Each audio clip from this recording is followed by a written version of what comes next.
Um ótimo dia a todos os estudantes, pesquisadores, conhecedores das Escrituras e também um grande abraço àqueles que passam pela primeira vez no canal. Eu recebi uma pergunta lá no direct, vindo do nosso amigo e assinante Roberto, onde ele ouviu dizer que uma pessoa crente não pode casar com outra pessoa que não seja crente, pois um é trevas e o outro é luz. Ou seja, uma pessoa de uma religião que se acha detentor de uma verdade não pode casar com outro, porque um é trevas e outro é luz. Mas antes de entrarmos nesse detalhe e falar sobre isso, peço que, se você não se inscreveu no canal, que se inscreva, ative o sininho das notificações, dê o seu joinha, que é muito importante, nos siga no Instagram, deixa ali a sua pergunta no direct e nós vamos estar comentando sobre ela. Eu me chamo Rony Leal, roda a vinheta.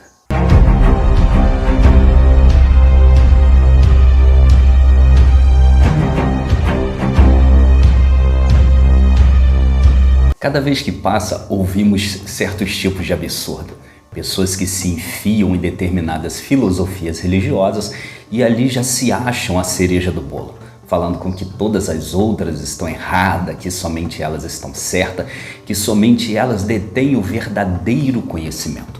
Mas antes de falarmos se uma pessoa de uma religião pode casar com pessoas de outra, vamos entender o que a Bíblia diz a respeito de luz e trevas. Será que a Bíblia cita essas referências sobre um casamento?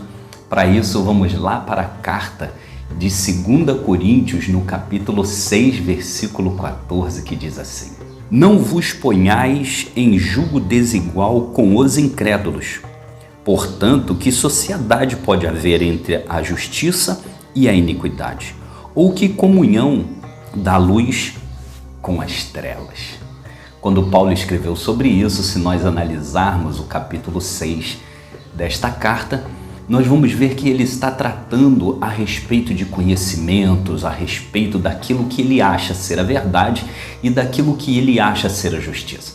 Ele está colocando ali que as pessoas que passaram a ter um conhecimento de luz, ele não pode ter as mesmas práticas dos incrédulos e dos infiéis. E aquilo que ele chama de conhecimento de luz é aquele que Jesus chamou aquelas pessoas que haviam com outro conhecimento para o conhecimento que ele detinha. Porém, a Bíblia ela cita em várias passagens, como de Mateus, João, Efésios, Colossenses, que a luz ela não tem a referência de luzes e trevas, não é em relação ao casamento. É em relação simplesmente a ter um conhecimento e mostrar esse conhecimento para as outras pessoas. Vamos ver o que o evangelista Mateus, no capítulo 5, versículo 14 e 16, diz sobre isso. Vós sois a luz do mundo. Não se pode esconder a cidade edificada sobre um monte, nem se acende uma candeia para colocá-la debaixo do alqueire, mas no velador, e alumia todos os que se encontram na casa. Assim brilhe também a vossa luz diante dos homens, para que vejam as vossas boas obras e glorifiquem o vosso Pai que está no céu.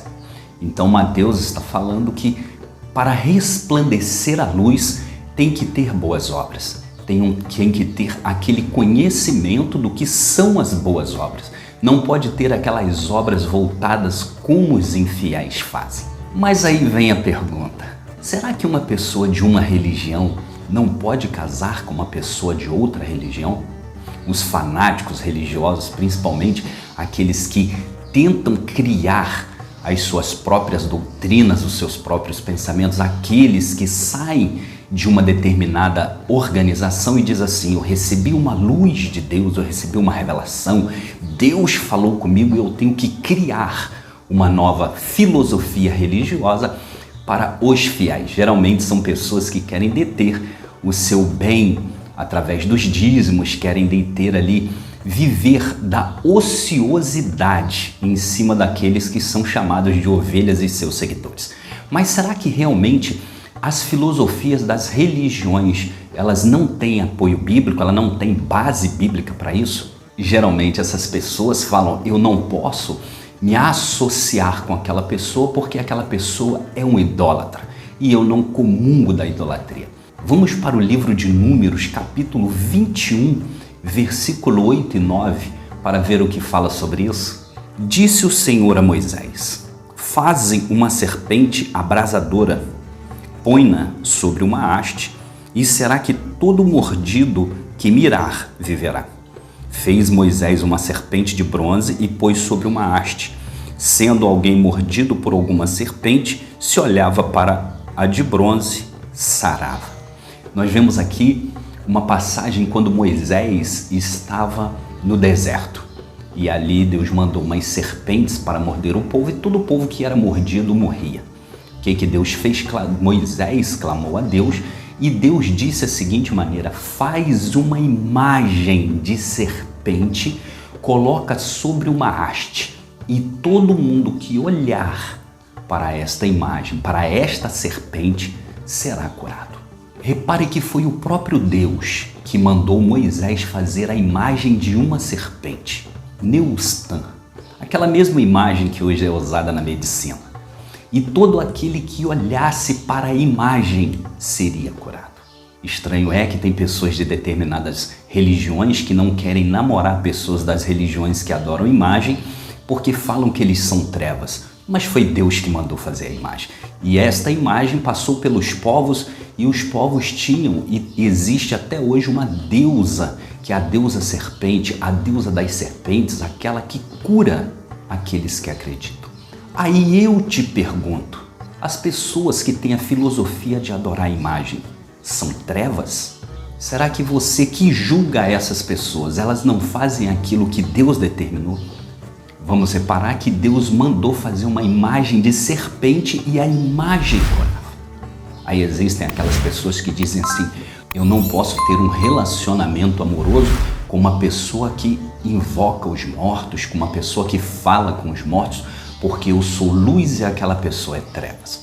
Vamos para o Evangelho segundo Mateus, capítulo 17, versículo de 1 a 3, diz assim: 6 dias depois tomou Jesus consigo a Pedro e aos seus irmãos Tiago e João e os levou em particular a um alto monte. E foi transfigurado diante deles. O seu rosto resplandecia como o sol e as suas vestes tornaram brancas como a luz. E eis que lhes apareceram Moisés e Elias falando com ele. Aí eu te pergunto, isso não foi um ato de evocação dos mortos? Ah, você pode dizer, mas Elias, ele não morreu, só que Moisés morreu. Existe a diferença entre invocação e evocação. O que aconteceu aqui foi um estágio de evocação do morto Moisés. Jesus estava ali falando com o morto Moisés. Aí vem aquela questão: se você não faz isso e outras pessoas fazem, não era a prática de Jesus?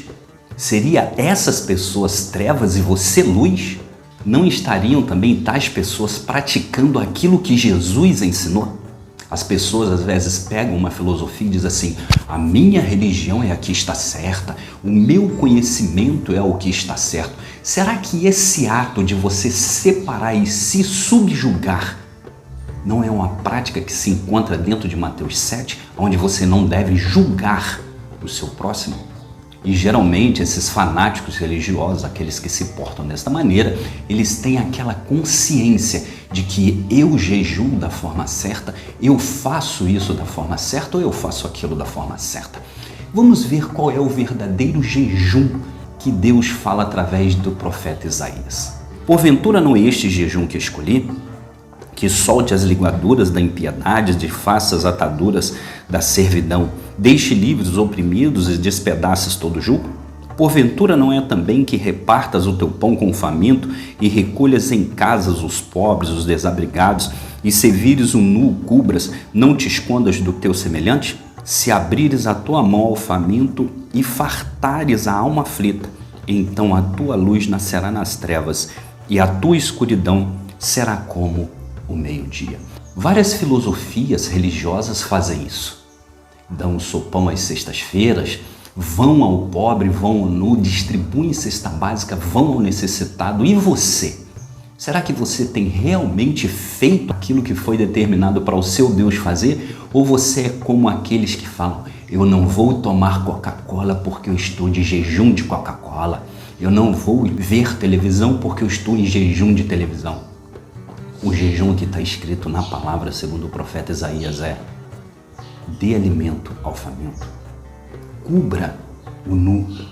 E para finalizar, eu quero que você lembre que Salomão, ele teve 700 mulheres e 300 concubinas. Mulheres vindas de outras nações, mulheres estrangeiras, princesas de outros povos. Teve a filha de Faraó, Nelise, teve mulher moabita, mulher hitita, mulher edomita e assim sucessivamente. Dizer que um homem de uma determinada filosofia cristã não pode casar com pessoas, ou uma mulher não pode casar com uma pessoa de outra religião, é um tremendo separativismo. É uma coisa lamentável, porque todos fomos feitos de uma forma igual. O que define ou não define são pensamentos de pessoas que decidiram viver de outra forma. Não foi Deus que determinou. Todas as religiões têm um segmento daquilo que elas acham ser certo. A única coisa que não existe uma base fundamentada é o separativismo, é a arrogância, é a falta de caráter de pessoas que seguem uma determinada religião para se esconder daquilo que realmente são, se esconder daquilo que eles praticavam e alguns até praticam ainda por baixo do pano. Não deixe que essas arrogâncias invadam você. E se você um dia ficou triste porque gostava de uma menina ou gostava de um rapaz que era de uma outra religião e ele falou isso para você e você se entristeceu, não se entristeça. Quem iria viver em trevas possivelmente seria você.